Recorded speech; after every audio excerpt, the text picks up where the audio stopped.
Hey everyone, I can get started. We'll do introductions first. My name is Andrian. I'm currently an engineering manager at Riot Games. We make games like League of Legends, Valorant, Teamfight Tactics. Yeah, Jessica, do you want to introduce yourself? Awesome. I love the popcorn methodology. My name is Jessica Burns. I'm actually a data scientist at the Boeing Company with the uh, Boeing Global Services Division for Total Quality. And I am actually part of a pioneering data science team. I'm a co-lead for our team. And I've basically done everything from finance all the way to software engineering at Amazon and finally data science at Boeing. So uh, career transitioner, Hackbright Academy alum of summer of 2015, so go 11Zs. And I am very glad to be speaking with you guys today. And let's go ahead and hear from Brenda. Thanks, Jessica. Hi, everyone. I'm Brenda Garcia Limas. I'm currently a business intelligence analyst at YouTube. I work in the YouTube business org, so I do a lot of data analysis and provide insights in automated ways or create dashboards for our business stakeholders so that they can make better decisions moving forward. And that's it for me. Cool. Yeah, I can talk a little bit about my background as well for folks who are interested. I started off my career at Microsoft. I worked on the Halo games. In particular, I worked on a lot of their backend systems like matchmaking, skill ranked, also your profile and customization, things like that. I ended up using data to leverage a lot of that job because like skill ranking or how good you are, that's all based on data, where we think you are compared to everyone else, and then we'll slot you into are you bronze, are you silver, are you gold, things like that. And then after that I worked at Twitch on mostly commerce products. So how do we help creators make money on the platform? So things like subscriptions, emotes. We built some things like hype trains or, launched it to iOS. And we make decisions based on a lot of user data there, like, hey, how much, money would a creator kind of usually make? How much do we think they'll need to be able to sustain themselves and have streaming be their full-time job? What kind of products are we going to launch? Do we want to like sell emotes? Do we want to just encourage the community to subscribe more? Sometimes it's qualitative. We talk to streamers directly. What would be the biggest aid for you? What's your biggest problems right now? What are some of their product ideas? Like they'll have like subscription goals and or like follower goals, things like that. And how can we support them? And then currently at Riot, I can't talk too much about what I do because I work on like an unreleased game, but I can probably, if folks have questions about like League of Legends or Valorant and how they might use data, I can try to extrapolate based on what I know. Yeah. Awesome. A little bit about what I do. I basically work with my team, and again, I can't say a whole lot about like what we do specifically, but a lot of it has to do with visualization as well as model creation and deployment for different kinds of quality solutions that will help like with the end-to-end uh, quality tracking process and compliance for aerospace. And so that's primarily what me and my team do. Plus, we also create what is known as a central tower of data. So we're kind of like a mix of data, like data science, ML ops, data engineering, analytics. So we run the gamut. So we're not just one thing.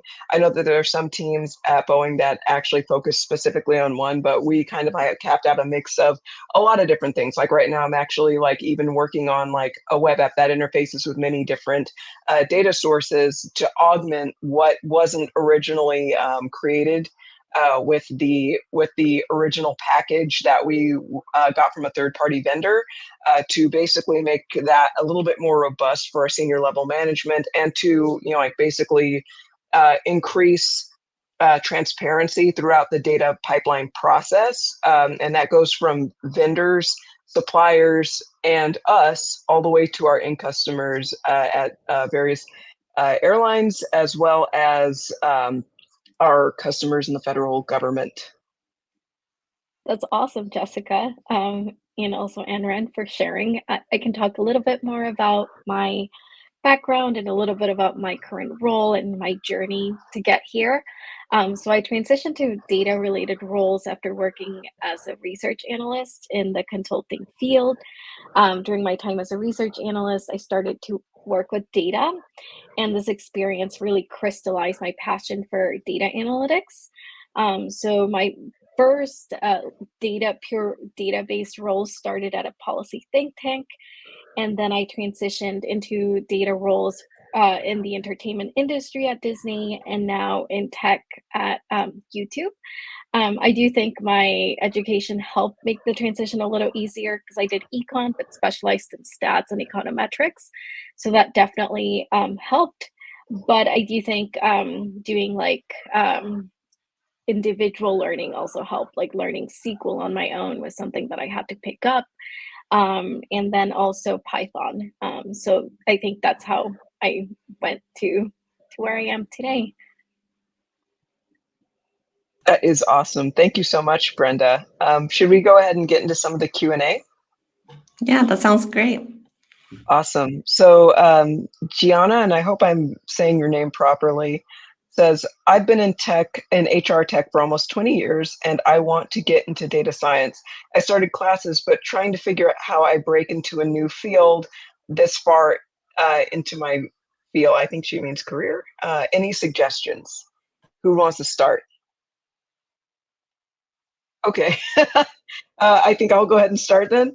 I am a career transitioner as well. Like I said, I used to be in finance. Like for a long time, I was in, I was a business and planning analyst. I was an estimating and pricing specialist. I was a senior estimator for a long time. I was in, procurement financial analysis. And so I would say, like one of the things that really helped was like in your own space where you are, try to apply data science or, like at least, data methodologies to whatever it is that you're doing. So basically, like taking a more data focused approach to whatever it is that you do will position you to have transferable skills within your niche, because I don't consider myself just a data scientist. I do have an entire career behind me that is, where I understand financials as well. So I've been in high finance at Smith Barney. That doesn't just magically poof away, with my transition into more of the engineering side. Same with my entire, like decade plus of experience in accounting. So I mean, I am a data scientist plus. And so that is you would basically be data science plus HR, and that's a very valuable thing to have. Is going deep into a niche is actually really where it's at. So whatever you can do, like start, like playing around with things like Click, or, like start visualizing your stuff. If you, I don't know if everyone here is like familiar with Pandas, you can play around with it. You can do some really cool, like visualizations, out of the box in Python. So, like starting to do that sort of thing first, and then saying, okay, well, I do have the track record. I have been working with things. I know how to think in terms of strings, in terms of cleaning the data, in terms of, like thinking about edge cases, that sort of thing. So you can do what you're doing right now, your own domain, but you can add this additional skill. In fact, that's why I decided to do this, was because I was tired of waiting for, I would write things that would break Excel. And so I was basically waiting for Microsoft to either come out with a new version or I needed new tools. And so that's why I decided to go to Hackbright. And I came out of Hackbright learning Python, and I didn't need to have the, the shackles of Excel or any other Microsoft product, because I had different libraries that could accommodate those things, and then I could also augment my data with other data sources for additional insights that might be beyond like the confines of my organization or my team. Brenda or Anran? Yeah, I guess I also transitioned into data science I studied econ both in undergrad and grad school. I did specialize in stats, so that helped, but I definitely had to do a lot of on my own learning. So I think it helps if you jump into like different sites. There's so many resources, including free ones, to really supplement your skills like SQL, Python, R. And I do think also building a portfolio really helps, especially if you don't have any experience in data analytics or data science, just so that you can showcase, like, hey, I can actually do this stuff. And then also, I think just being resilient, because when I first wanted to break into data analytics, I got a lot of rejections, to be honest, a lot of rejections. And you just need one open door and you just like sneak your way in there and then just keep proving them that yes, I can't do this. As you gain more experience, it'll be easier to transition into the industry that you want, but definitely being flexible and open, I think would be my recommendations. Yeah, definitely plus one to everything Jessica and Brenda said. I think on one side, trying to find data related things to do at your current role is like a great idea. And then same for Brenda of like studying SQL or R or a lot of like the technical tools that they'll be using. Like one thing is, even though I'm in the engineering role and we have data analysts and scientists that support things I do, it's like as part of my job, it's really important to actually just like go in there, look at the data.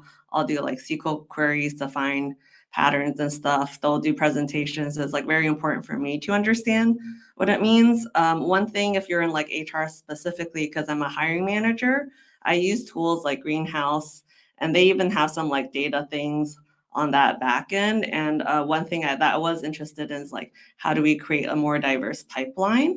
So I actually went into some of their back end and I tried being like, what type of candidates do we usually get? How far do they make it through the pipeline? And then I like actually created and ended up exporting some of that to like Excel and coming up with a strategy and presenting it to some of the leaders in my org and like some ways of like, running interviews to be like, hey, look, it looks like if we just do first round screens instead of like a phone interview, if we just have them do a test, we end up getting more diverse candidates through the pipeline that way. And the quality, we indicated the quality is not actually lower, things like that. So you could try to find neat side projects in your role.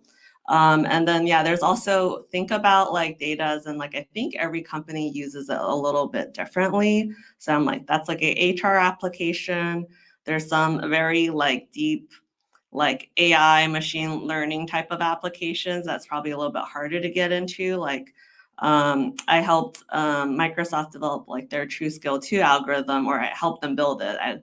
I'm like, I'm not smart enough with math and all that sort of stuff to help them create the algorithm. But that's going to be a harder area to get into where you're like, oh, like ML is able to look at all things like how do kills or deaths or other actions that happen in Halo. You run a big kind of like query every like nightly job, and you like tunes everyone's MMRs based on that, and it develops an algorithm for like what they think are important heuristics that go into it. I'm like that is like very advanced stuff, but there's also simpler things like right now. Like a lot of gaming companies, they actually play test like a lot and every day, and some of that is like you're bringing a bunch of play testers. You think about what type of questions, like how is this game fun? Like how does the experience of going into this menu feel like? And a lot of that might be a little bit more qualitative data, but then that requires you to know a little bit more about your subject matter expert of like what type of game is this, what makes this fun? Like, is it, League of Legends? If it's more like the big moments or the outplays that really make it fun versus like in Valorant, it might be more shooting based. Is the mechanic of shooting actually fun? Is the macro strategy fun? So it kind of, I think data, and if you think about it from that point of view, can be applied to a lot of different things. So also think about like what you know and where you can kind of bring value there. Yeah. And just like a quick follow-up to that, it's also, like helpful not to just think about it in terms of your job, because I actually got my first title data science job, even though I've been doing it for a while, at while I was volunteering. And so, like I was volunteering for a 501(c)(3, the Washington Technology Industry Association, and I was helping them with some of their advertising spend strategies, as well as outreach to veterans, and that was, a volunteer position. So if there's a cause or uh, a charity that you think is worthwhile, consider doing some work with them to help them, like better optimize their limited resources, as well as gain skills and, get that valuable experience. And so you can do that as well, or even think about, like if you're in school, you can do school projects or personal projects as well. It doesn't necessarily have to be like in your job. There are other opportunities for that as well. I want to go to the next question that's been asked. All right, Yeah. we have Rayolan. I'm sorry, Rayolan asks, do you have any favorite projects that you have worked on, whether for your jobs or personal projects? Brenda, do you have a favorite one? Yeah, so I think one of my favorite projects that I ever worked on was back when I was at Disney. So I had to actually dive into data to give producers of shows a comprehensive view of how a specific TV show was doing, all with the goal, of course, of making it better. And I thought it was really fun because it was like playing data detective to try to uncover like what parts of the show were doing well, where we were retaining the audience better, and then providing those insights to the producers. And I thought it was really fun because it was a show I enjoyed watching. So doing the data work on it was pretty fun. What about you, Jessica or Anren? Have favorite projects? Yeah, I can speak to it. So one of my favorite projects was I made the emote card at Twitch. So if you there's emotes in chat, if you click on it, a little card pops up. It tells you like what the emote name is, what streamer it's from, and all their other emotes, and you can like go to their channel or subscribe. What came from that is like we had this theory that folks might want to purchase emotes, but like instead of just building like a direct purchase, let's like kind of do it in between stuff that's a little bit easier, but it's also like helpful for folks to discover new streamers and things like that. And it's cool because it was like it also came out of a hackathon project. It's front end, back end, all that sort of thing. But what we ended up actually finding out is because there is like a subscribe button, so you're almost like, oh, if they like the emote, they're subscribing, they can like purchase the emotes. But we actually learned that it did help discoverability for other channels. So that's great for the community. But folks did not really like want to subscribe or like pay for emotes, except for Admiral Baru. He has those like really cute panda emotes. Yeah, like that was like his subscriptions went through the roof, and then like it barely affected anyone else's. So, but he does have like really, really good emotes. So. That is so cool. Oh my goodness. Um, wow. I actually like one of my favorite personal projects that I've worked on was actually a data and art combination. And I can go ahead and share you guys with you guys what I did. Let me go ahead and present, share screen. Let's see here. Here we are. So this is actually a thing that I did during the whole, during the pandemic, during the George Floyd protests that were going on.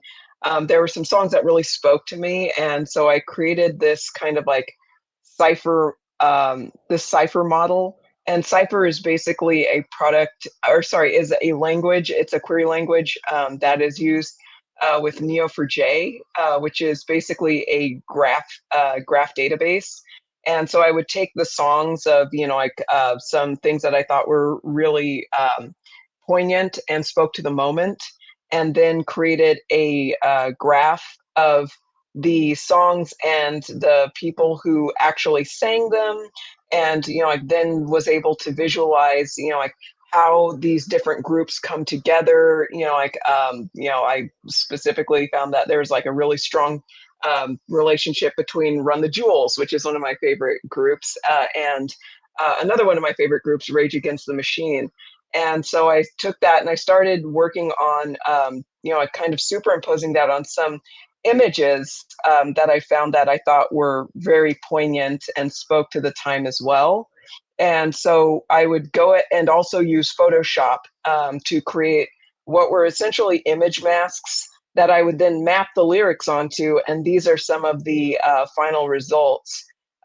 Was like this walking in the snow lyrics and these are actually word clouds. So basically we have to play with the interpolation, the way it lays out, and everything like that. And I thought that it was a way for me to uniquely express my voice using the using the ethos of the moment and popular media to express how I was feeling about like the conversation that the nation was having at the time. So this is a project that is very near and dear to my heart. Like it actually ended out a little bit better than I thought it would be, and like I got to play around with working with language data, natural language, and learning, taking a crash course in some stuff for related to Photoshop, as well as like Python tools to help automate this. So this is some of my very favorite work that I've done just personally with data and storytelling from that regard. In that regard, using data to just tell stories and to express yourself, because it's not just cut and dry. It can be many things. Yeah, that's super cool, Jessica. Like I also like really love that you were just passionate about it and just did it as a side project. Yeah. Oh, we have a question for Brenda. I have a question for Brenda. I'm looking for jobs in BI analyst role other than the skills you mentioned. What skills are required to get an entry into this role? What should one do to make the profile stand out more? Yeah, I think that's a really great question. I think BI analyst is an interesting role because you're a little bit of everything sometimes. Like, in a way, you have to create dashboards, and as part of my role, I'm also doing some of the data engineering pieces. I definitely think it's good to have like the core skills. For example, have very, very strong SQL skills. I think that definitely helps prepping for interviews and then doing a lot of practice problems just to get in the door. But I think another really valuable skill is also having like some UX design background for creating helpful dashboards. I think that's something that has definitely helped me succeed in a BI role, is not just being able to have data dumps, but also being able to tell a good story through dashboards and make them user friendly and also actionable, right? So I do think it helps to get familiar with the domain that you are trying to go to, because it does help to have some business context. For example, here at YouTube, it definitely helps to have background in how a little bit of media works and also how tech works and streaming and all of that. But if, let's say, you're going into healthcare as a business intelligence analyst, it definitely helps if you have some background in that as well. So I think it really depends on what area or what industry you're trying to go into. And one way you could showcase this is maybe doing a personal project with publicly available data on that specific area that you're trying to enter. So, for example, if you want to go into healthcare, maybe find some open source data sets and then putting together like a dashboard, a data pipeline, so that you can talk to recruiters and also during the interview process about this and how it would apply to your role. So I think that's what I would recommend doing. And also presentation skills are very valuable. So being able to communicate effectively and explaining your metrics, explaining the dashboard and how it can be used really helps. Storytelling is so important because a lot of places, data is new to them, or they're just trying to figure out how to leverage their data.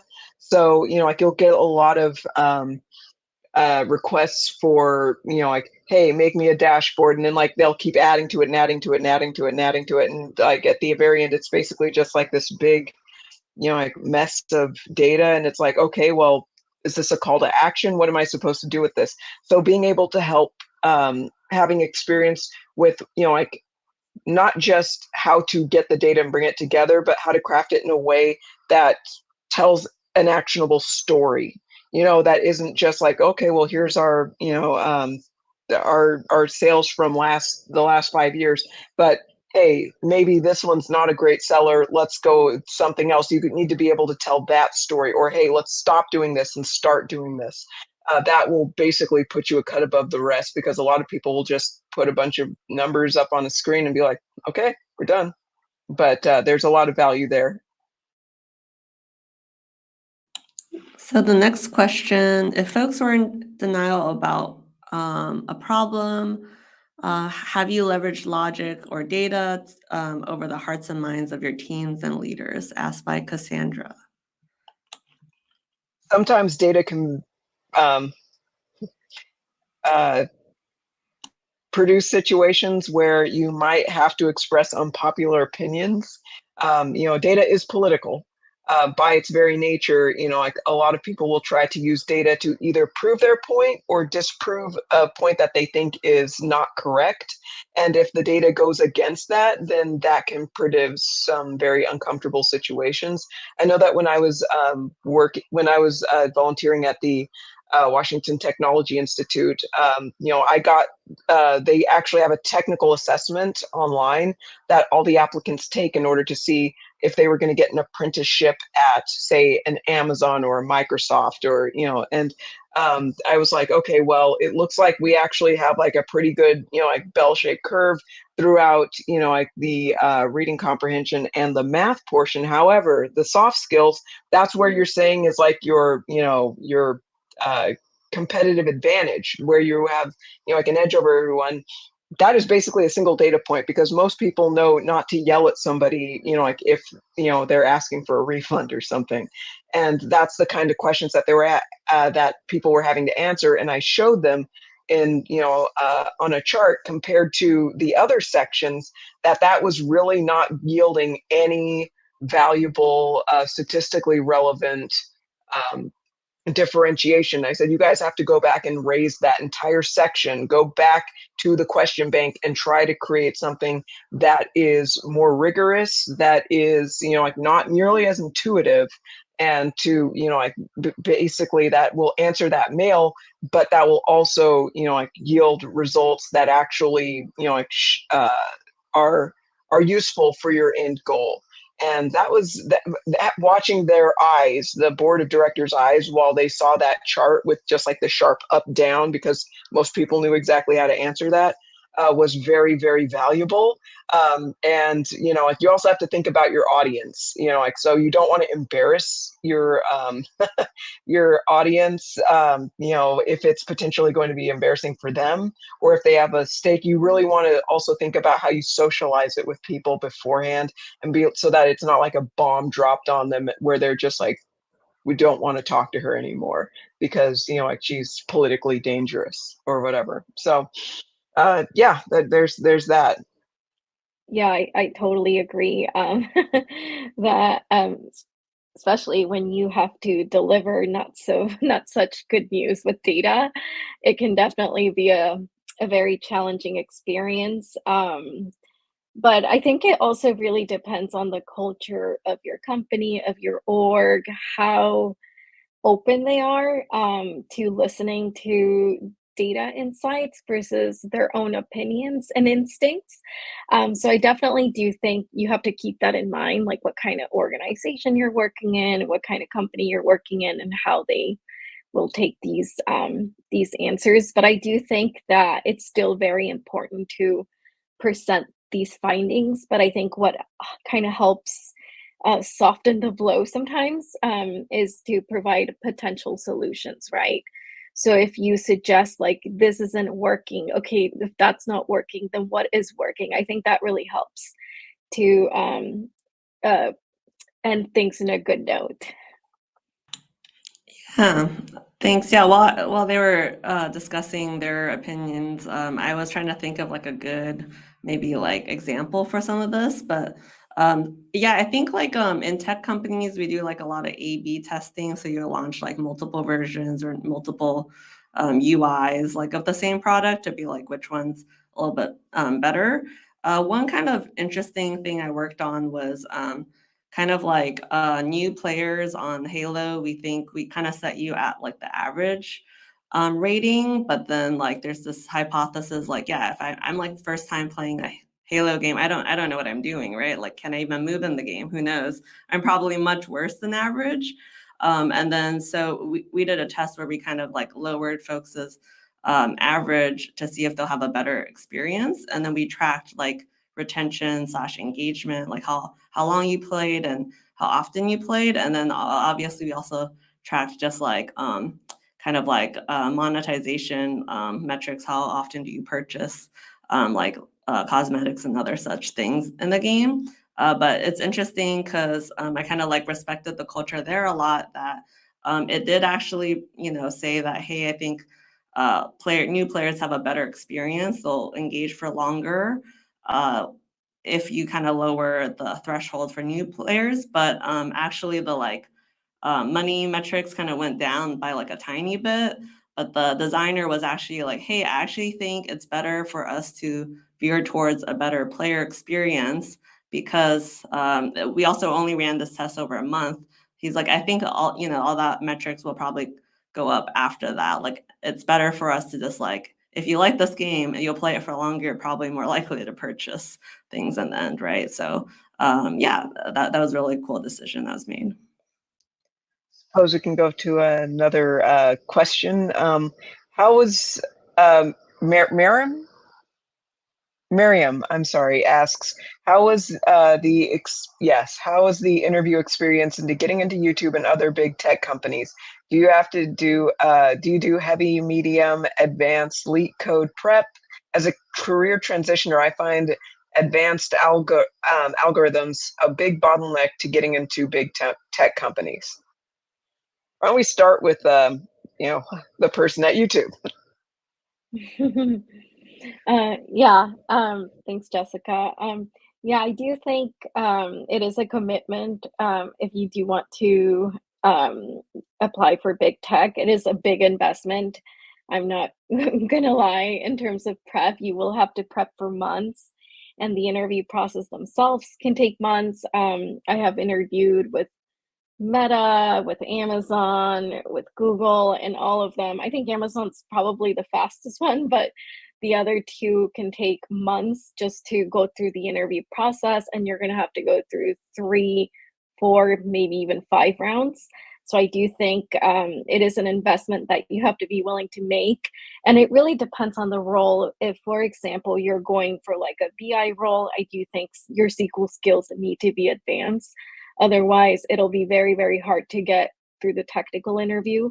If you want to be a data scientist, I would say also Python and R are absolutely crucial, and they have to be at least medium capacity. So I think it is a commitment, but I do think if you practice, you get better. When I first interviewed with Amazon, I got rejected right away. And so it's just having the ability to get up and go, like, okay, I'm going to be sad for a day, but I'm just going to keep going and not let that stop me. So having, like they say, practice makes perfect. So the more you practice, you can look at these interviews as another opportunity to practice. Thank you for sharing your insights on data science, data engineering, and being an engineering manager in tech. It was really illuminating. I love hearing conversations about how to get started, how to find that next job, how to showcase your skills, how to learn more. So thank you so much for sharing these resources. They're in the chat, and we'll be moving on to the next session now. Thank you. Just know that you belong here. Always.